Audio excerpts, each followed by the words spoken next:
아, 카리나가 저렇게 보니까 이쁘네. 다른 사진으로 보면은 저는 뭐 카리나가 그렇게까지 유명한 사람인 줄 몰랐어요. 근데 어쨌든 요번에 이제 제가 찾아봤더니 그 카리나가 유지민이라고 돼 있죠. 저게 이제 아, 카리나가 얼마나 유명한 사람이냐면요. 저기가 위키트리인가 뭐 어쨌든 그 구글 들어와서 카리나를 딱 쳤더니 영문 사이트에도 저렇게 카리나가 사우스 코리안 싱어로 딱 떠 있어요. 근데 그 뭐야 그 한국 이름은 유지민이에요. 그런데 유지민이 왜 카리나가 됐을까? 그 다음 페이지 좀 띄워봐 주세요. 이름이 유지민이면 뭐 지민으로 하든지 뭐 유지는 좀 이상하고 지민으로 하든지 그러면 되는데 왜 유지민이가 카리나가 됐느냐? 카리나 이서 잠깐만 좀 내려봐 주세요. 카리나가 유지민이 캐톨릭이래요. 그 다음에 베프티스멀 네임이 뭐냐면 저게 이제 세례명이죠. 세례명이 카타리나래요. 카타리나. 그런데 그 카타리나를 줄여가지고 카리나라고 그 이야기한 경우도 많거든요. 그래가지고 그 유지민이 카리나가 된 거예요. 다시 한번 정리를 하면 유지민이 한국 이름은 유지민인데 세례명이 카톨릭 신자인데 세례명이 카타리나야. 그런데 카타리나에서 타를 빼고 카리나가 된 거예요. 그래서 진짜 이름이 정식 이름이 카타리나인 사람들이 타를 빼고 카리나라고 불리는 경우가 찾아보니까 되게 많더라고요. 아까 그 페이지로 다시 돌아가 봐 주세요. 그래서 카리나가 어떤 사람이냐? 2000년 4월 11일 생이에요. 2000년 4월 11일 생인데 우리 애들 또래예요. 딱 우리 애들 또래네. 2000년생 정도 딱 되니까. 그 다음에 어디서 태어났느냐? 수원에서 태어났어요. 수원에서 태어났는데 카리나가 어렸을 때부터 이뻤나 봐. 그 다음에 뭐 이것저것 노래 부르고 막 그런 걸 좋아했나 봐. 2007년이면 카리나가 초등학교 1학년 때인데 지금 7살 때죠. 뭐 옛날 나이로 치면 8살 때 8살에 학교 들어가지 않습니까? 학교를 딱 들어갔는데 초등학교 1학년 때 그때 소녀시대가 막 춤추고 노래하는 걸 딱 봤대. 그러면서 초등학교 1학년 꼬마가 아 나도 저 언니들처럼 이쁘게 커가지고 가수 해야지 해가지고 가수의 꿈을 키웠대요. 참고로 제가 온양정 씨 아니겠습니까? 온양정 씨에서 유명한 사람 3명이 있는데 한 명은 정용진 회장이라고 이야기했고 2명이 누구냐? 그 2명이 여기 지금 소녀시대 이야기 나와서 그러는데 제시카가 온양정 씨고요.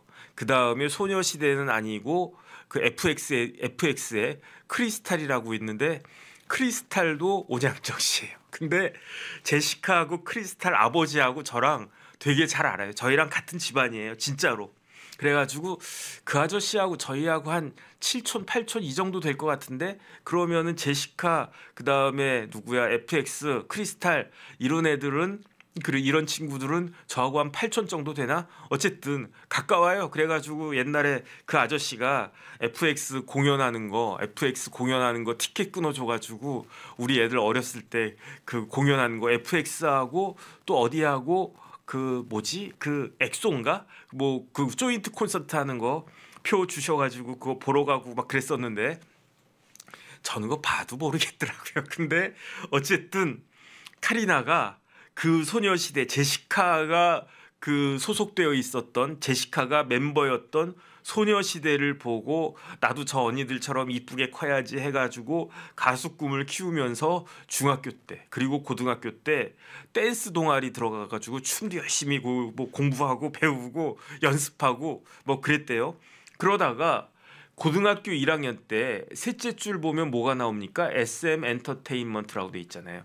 SM 엔터테인먼트에 캐스팅이 딱 됐대요.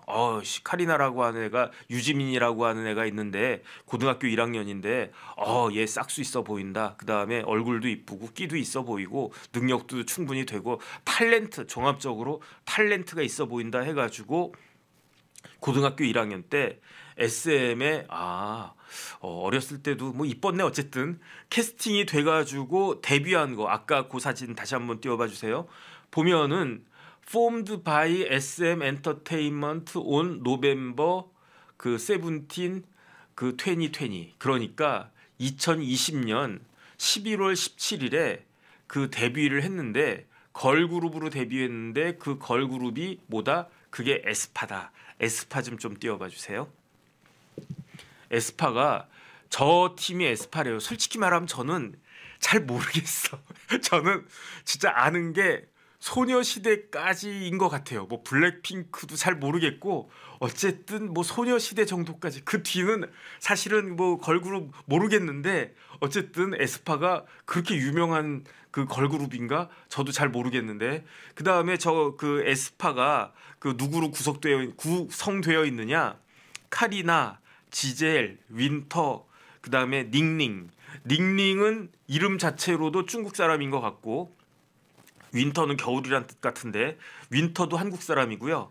지젤이 일본 사람이래요. 카리나는 한국 사람이고 그러니까 그 에스파는 4인조 걸그룹인데 한국 사람 2명, 일본 사람 하나, 그 중국 사람 하나 이렇게 걸그룹인데 뭐 되게 유명한가 보죠. 전 잘 모르겠습니다. 에스파가 무슨 노래 불렀는지도 모르겠고 근데 어쨌든 다들 이쁘게 생겼네. 아주 곱게 잘 컸네. 그런데 저 에스파의 리더가 카리나다 이렇게 딱 되는 거죠. 근데 저는 이상해요. 카리나 저거 에스파 카리나는 무슨 뜻인지 알았어. 그럼 에스파는 무슨 뜻이지? 그 다음에 AESPA인데 내가 영어 단어 많이 까먹긴 했어도 AESPA, AESPA 그게 무슨 뜻이지? 잘 모르겠는데 딱 봤더니 A가 무슨 뜻이냐면 아바타 익스피어리언스래요. 아바타 익스피어리언스 어스펙트를 그 합쳐가지고 만든 신조어가 에스파인데 그러면은 이게 그 신조어 아바타 익스피리언스 어스펙트가 무슨 뜻인지 모르겠어. 아바타를 경험하는 측면? 뭐 악영측? 뭐 뭔지 모르겠어요.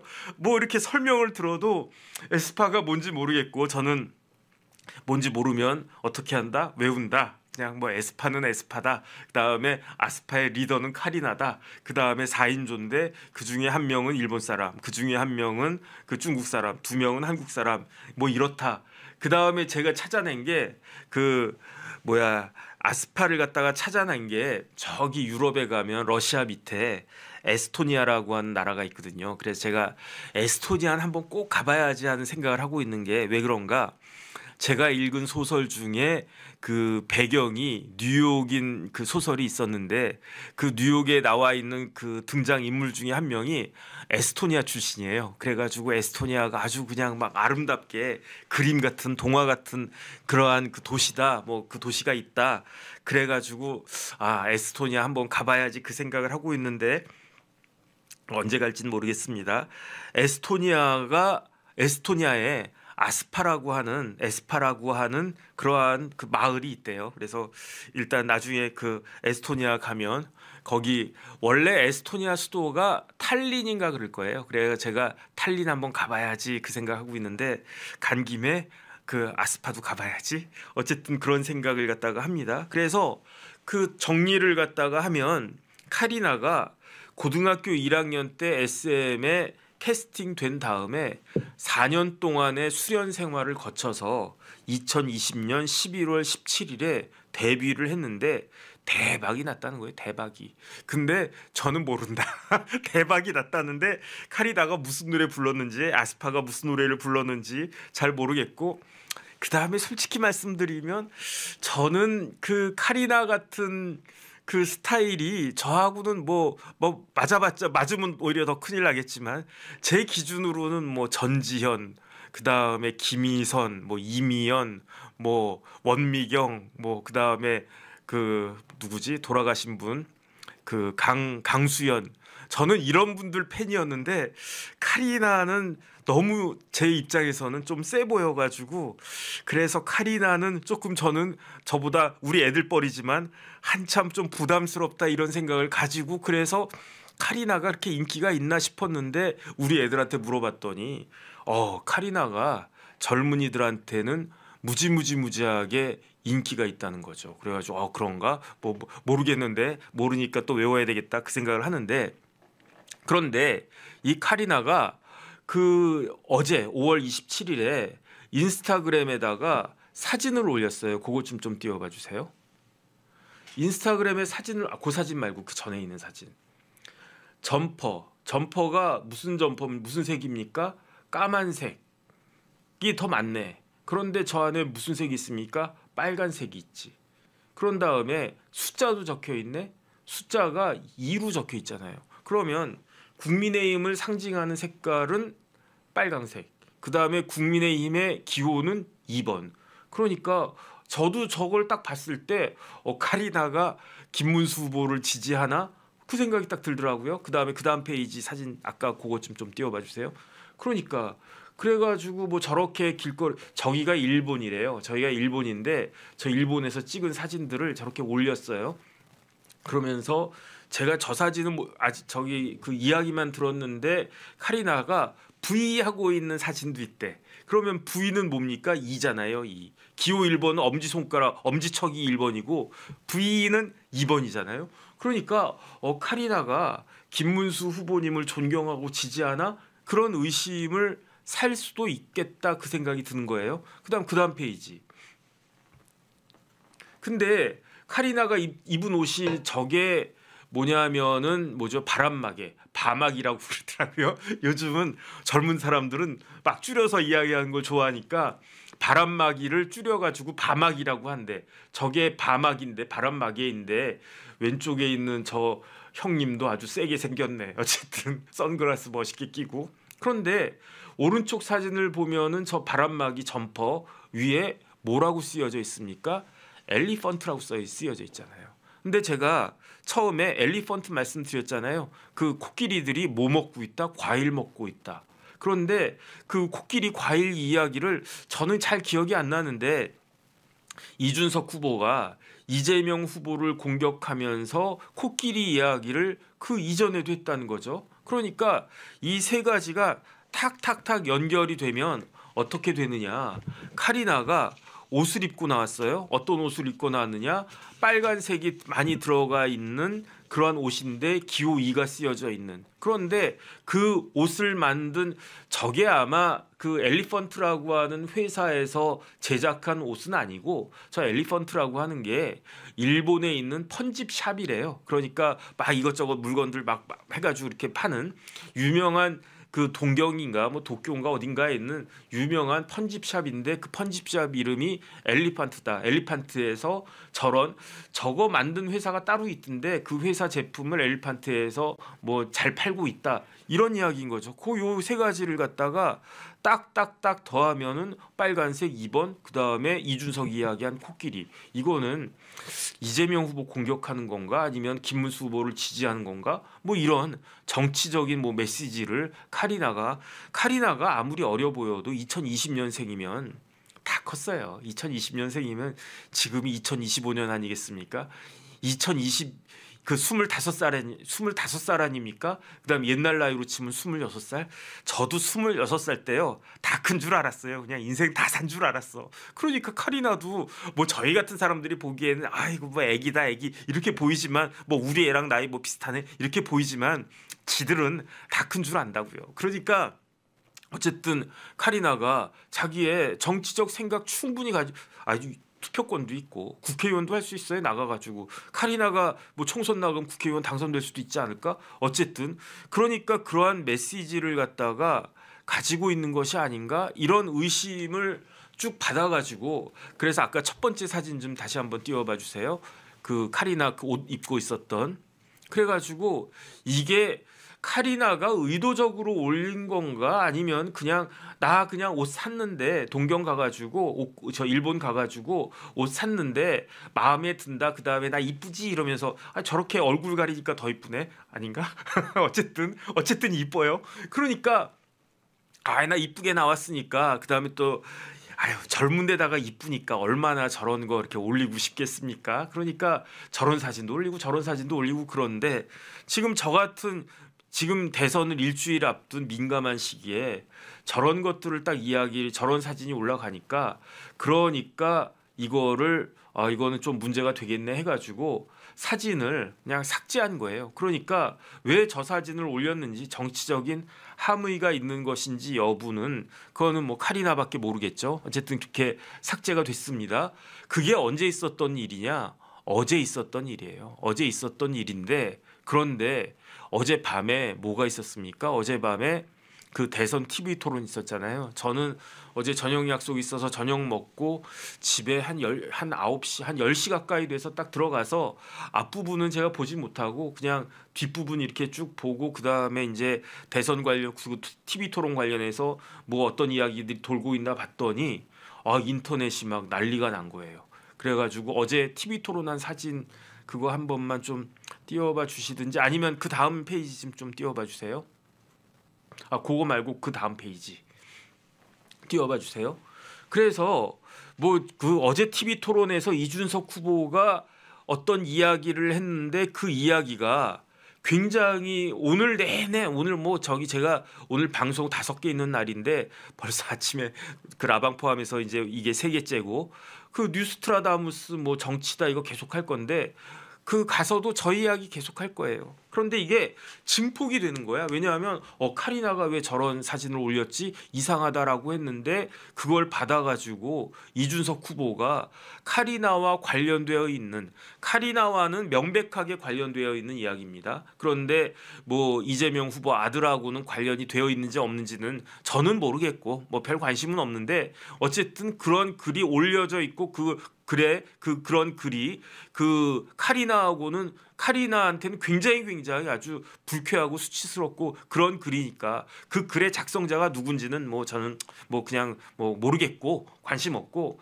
그런데 어쨌든 그 이야기를 어제 이준석 후보가 한 거예요. 다시 정리하면 카리나와 관련되어 있는 굉장히 뭐라 그럴까 수치스럽고 굉장히 하도 뭐 이건 진짜 입에 담기도 어려운 그러한 글이 있었는데 그 글을 카리나가 그러한 사진을 올리고 사진을 삭제한 그날 대통령 후보 기호 4번 이준석 후보가 나와가지고 방송에 그 TV 토론장에 전국에 쫙 이번 TV 토론은요 이전과 달리 그렇게 시청률이 높지가 않대요. 뭐 20%도 안 된다 그렇다라고 하지만 그래도 어쨌든 전국에 방송되고 그다음에 옛날과 달리 요즘은 옛날에는 시청률이 지나가면 끝이었잖아요. 근데 지금은 계속 재생산되는 그런 상황인데 그런데 이준석 후보가 이야기를 했어요. 그다음에 그게 이제 문제가 되니까 그러니까 이준석 후보가 페이스북에다가 저 해명을 갖다가 했는데 제가 한번 읽어보겠습니다. 저는 어제 TV 토론에서 성차별이나 혐오 문제에 대해서 적극적으로 입장을 밝혀오신 두 후보 누굽니까? 이재명 후보와 권영국 후보입니다. 인터넷 상에서 누군가가 했던 믿기 어려운 수준의 발언에 대해서 막말이라고 하겠죠. 입장을 구했는데 공공의 방송인 점을 감안해서 원래의 표현을 최대한 정제해 언급했다. 그런데 두 후보는 해당 사안에 대한 평가를 피하거나 답변을 유보했다. 권영국 후보는 대답하지 않겠다. 그렇게 이야기를 갖다가 했었습니다. 성범죄에 해당하는 비뚤어진 성의식을 마주했을 때 지위 고하나 멀고 가까운 친소관계를 떠나 지도자가 읍참마속의 자세로 단호한 평가를 내릴 수 있어야 국민이 안심할 수 있을 거 아니냐. 이 장면을 통해 저는 다시금 혐오나 갈라치기라고 한 단어를 자주 사용하면서도 정작 본인의 진영 내 문제에 대해서는 침묵하거나 본인의 진영 내 문제라고 하니까 저기 이준석 후보는요. 좀 저 위에는 뭐라고 이야기했습니까? 최대한 그 표현을 자제했다라고 하지만 진영 내 문제다라고 하는 거는 명백하게 이재명 후보의 아들을 저격한 거다라고 해석될 수밖에 없어요. 어쨌든 그 문제에 대해서 침묵하거나 외면하는 민주 진보 진영의 위선을 지적하지 않을 수 없다. 저는 왜곡된 성의식에 대해서 추상 같은 판단을 하지 못하는 후보들은 자격이 없다라고 확신한다. 2017년 대선에서도 돼지 발정제 이거는 홍준표 후보 이야기하는 거죠. 관련된 논란이 있었지만 홍준표 후보는 자서전의 표현이 부적절했음을 인정하고 공식적으로 해명하고 사과했다. 지도자의 자세란 그와 같이 나한테는 불편하더라도 국민 앞에서는 책임 있는 입장을 밝히는 것이다. 이렇게 이야기를 했는데 내용만 보면은 이준석 후보의 이야기가 틀린 말은 하나도 없어 보여요. 틀린 말은 하나도 없는데 그럼에도 불구하고 이거는 잘 모르겠어요. 왜냐하면 그러한 인터넷 뭐 이렇게 올린 글이 있다라고 하는 거는 팩트이고 그런데 그 글을 저기서 그 이재명 후보의 아들로 이제 뭐 거의 뭐 저격한 거나 마찬가지라고 제가 말씀을 드렸는데 과연 그 사람이 그 사람 맞나? 그거는 공식적으로 확인이 됐나? 어쨌든 그거는 모르겠고 그런 상황에서 저렇게 자극적인 이야기를 한 거는 그거는 조금 문제가 있는 거 아닌가 저는 그런 생각이 들고요. 그다음에 제가 그 사진 안 보내드렸는데 그걸 보고 나가지고 어떻게 되어 있느냐. 그 어제 그 토론회가 끝난 다음에 그 백브리핑 하지 않습니까? 그게 이제 끝나고 난 다음에 토론회가 끝나고 난 다음에 권영국 후보가 뭐라고 그랬냐면 제가 그거 아까 돌직구에서 캡처해 놓은 거 있는데 잠깐만요. 그거 우리 PD님 보내드리겠습니다. 잠깐만요. 권영국 후보가 뭐라고 이야기했느냐? 그 보니까 권영국 후보가 그 이준석 후보는 후보 단일화하라 이렇게 이야기한 것 같아요. 왜 그게 후보 단일화라고 이야기한 거냐? 그거는 요거 지금 보내드렸습니다. 이준석 후보 보고 무지무지하게 불쾌하다라고 하면서 이준석 사퇴하라 이렇게 이야기한 거예요. 이준석 사퇴하라는 이야기는 뭡니까? 김문수 후보로 단일화하라는 이야기잖아. 혹시 그거 지금 되시면 좀 띄워봐 주세요. 그래가지고 사실은 한번 띄워봐 주세요. 네. 그래서 권영국 후보가 어제 그거 다 끝난 다음에 국민이 보는 데서 그렇게 낯뜨거운 이야기를 하고 있는 정도의 자질이라면 본인이 사퇴해야 되는 거 아닌가? 이준석 사퇴하라. 지금 국민의힘이 다 주장하는 게 이준석 사퇴하라, 단일화하라 이 이야기인데 이제 심지어 민주노동당까지 나서서 이준석의 사퇴를 요구하고 있다. 어쨌든 그런 생각이 듭니다. 그런데 왜 이준석은 저런 식의 누가 봐도 저거는 좀 무리한 이야기 아니겠습니까? 그래가지고 물론 이제 이재명 후보나 그 민주당 입장에서는 굉장히 불쾌할 거예요. 굉장히 불쾌할 거 아니겠습니까? 그거를 이준석 후보가 몰랐을까요? 당연히 잘 알았겠지. 그럼에도 불구하고 왜 저렇게 모험주의적인 극단적인 그러한 이야기를 대통령 후보 토론회에서 이야기를 갖다가 했을까? 저는 첫 번째는 이준석 후보는 굉장히 지금 그런 것 같아요. 어떠냐면은 화가 많이 나 있는 것 같아요. 이준석 후보는. 그래서 제가 처음에 뭐라고 말씀드렸습니까? 저는 의심까지 했단 말이에요. 혹시 민주당하고 무슨 교감 같은 게 보이거나 보이지 않는 그런 교감이 있었던 거 아닌가? 그런 의심까지 했는데 그게 아니고 지금 이준석 후보는 국민의힘도 짜증나. 나 단일화하기 싫다는데 왜 자꾸 나한테 단일화하라고 난리야. 그런데 민주당은 더 짜증나. 왜 더 짜증 나겠습니까? 그 마지막 사진 아까 보여드렸던 거 그거 좀 다시 한 번만 띄워봐 주세요. 그거 말고 그 허은아 나오는 거. 왜 더 짜증 나느냐? 개혁신당은 그야말로 꼬마 신당이잖아요. 꼬마 정당이잖아요. 그래서 우리나라의 네 번째 정당입니다. 그런데 이준석 후보가 기호 4번이 된 거는 우리나라 세 번째로 큰 정당인 조국당에서 후보를 안 냈기 때문에 기호를 개혁신당이 4번을 받았는데 개혁신당에 국회의원 몇 명 있습니까? 3명 있잖아요. 3명.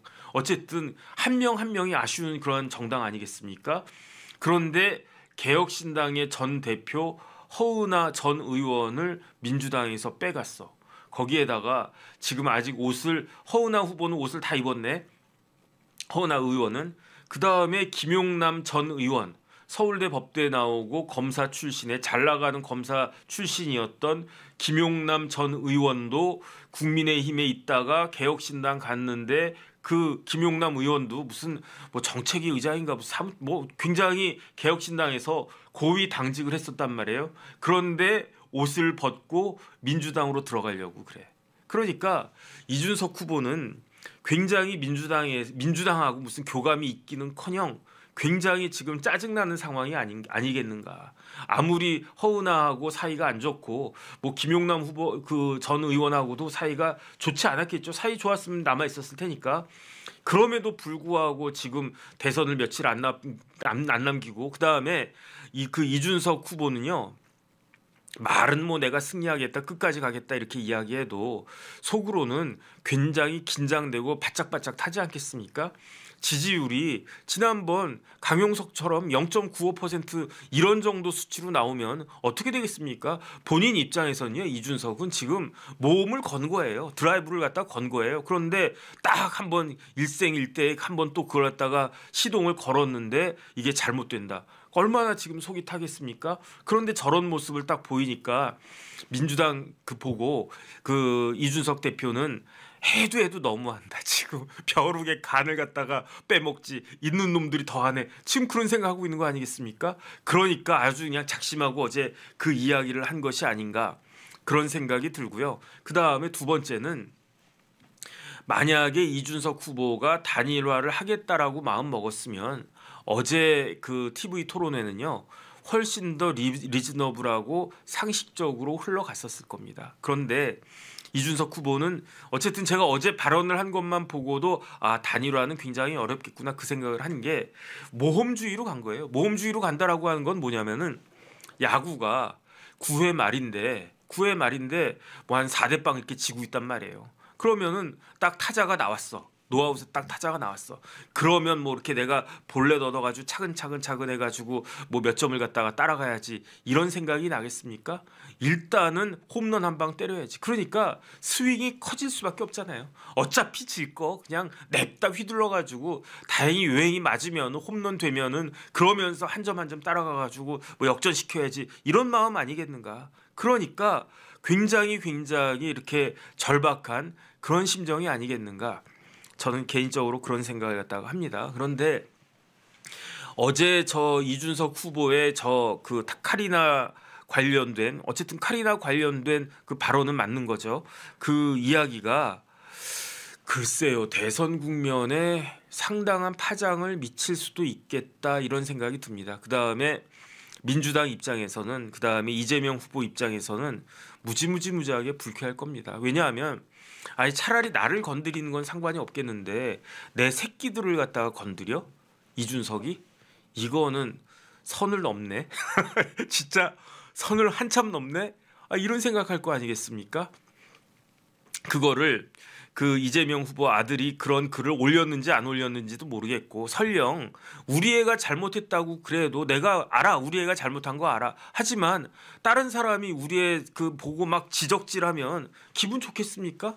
그런데 어쨌든 그걸 갖다가 그 어쨌든 이재명 후보나 민주당 입장에서는 확인되지도 않은 그런 상황인데 그런데 그러한 이야기를 저런 식으로 해?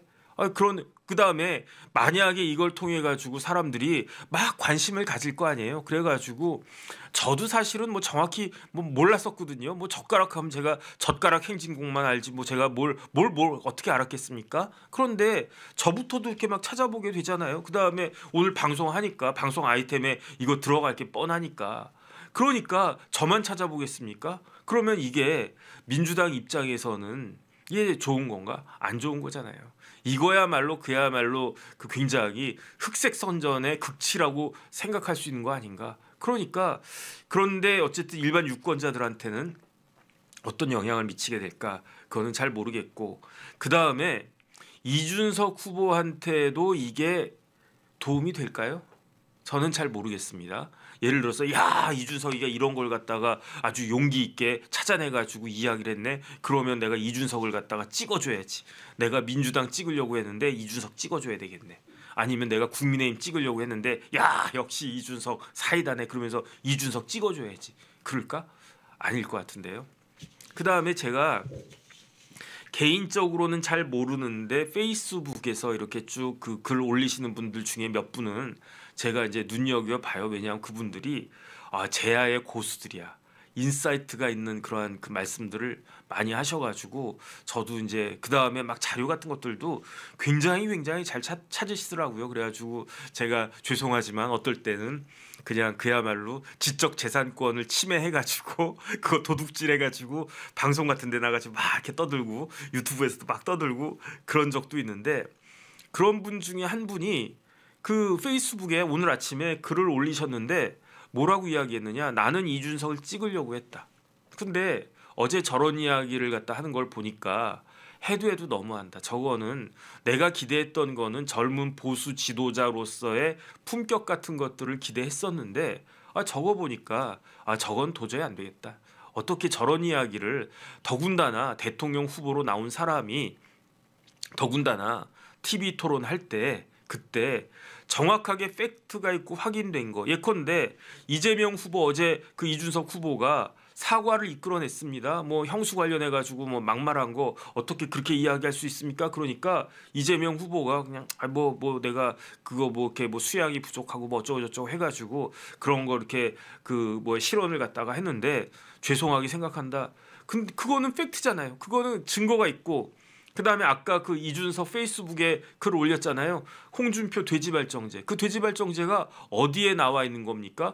홍준표 시장이 자기가 쓴 참 그 양반도 뭐 그런 걸 갖다가 책에다가 쓰고 그래. 자기가 책에다가 써서 나 옛날에 이렇게 했다. 예컨대 제가 뭐 어떤 책을 갖다 썼는데 제가 뭐 내가 뭐 학교 다닐 때 뭐 코딱지 먹었다. 뭐 그런 이야기를 갖다가 쓰면 그 코딱지 먹은 거 아니겠습니까? 제가 안 먹었다라고 할 수 있나?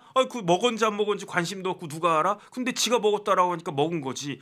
그런 식의 명확한 증거가 있어야 되는데 그런 증거도 없이 저러한 이야기를 함부로 하는 걸 보니까 이준석 안 되겠다. 그래가지고 이준석에 대한 지지를 철회하고 뭐 그분이 뭐 김문수 후보를 찍을지 이재명 후보를 찍을 것 같지는 않아요. 아니면 기권할지 그거는 모르겠지만 어쨌든 그런 식의 좀 이렇게 불쾌하다 좀 뭐 그렇다라고 생각하는 그러한 그 지지자들이 있지 않겠는가 저는 그런 생각이 들고요. 그래서 오히려 역풍이 막 더 불고 그러면은 이준석 후보가 궁지에 몰려가지고 그냥 어쩔 수 없이 그냥 그걸 갖다가 할 수 있게 되지 않을까, 뭐 사퇴할 수 있지 않을까, 어쨌든 그런 생각을 하기는 하는데 지금 입장에서 보면은 제 예상이 또 틀려가지고 이준석 후보가 뭐 계속 온고잉 하지 않을까 저는 개인적으로 그런 생각을 갖다가 합니다. 근데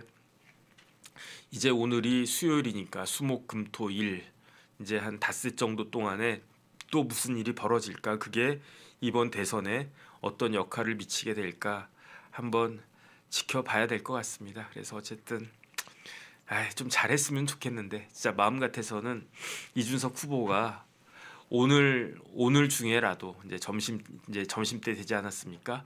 아니면은 저녁 때라도 그냥 못 이기는 척 그래 내가 막 이렇게 뻥을 치는 거예요.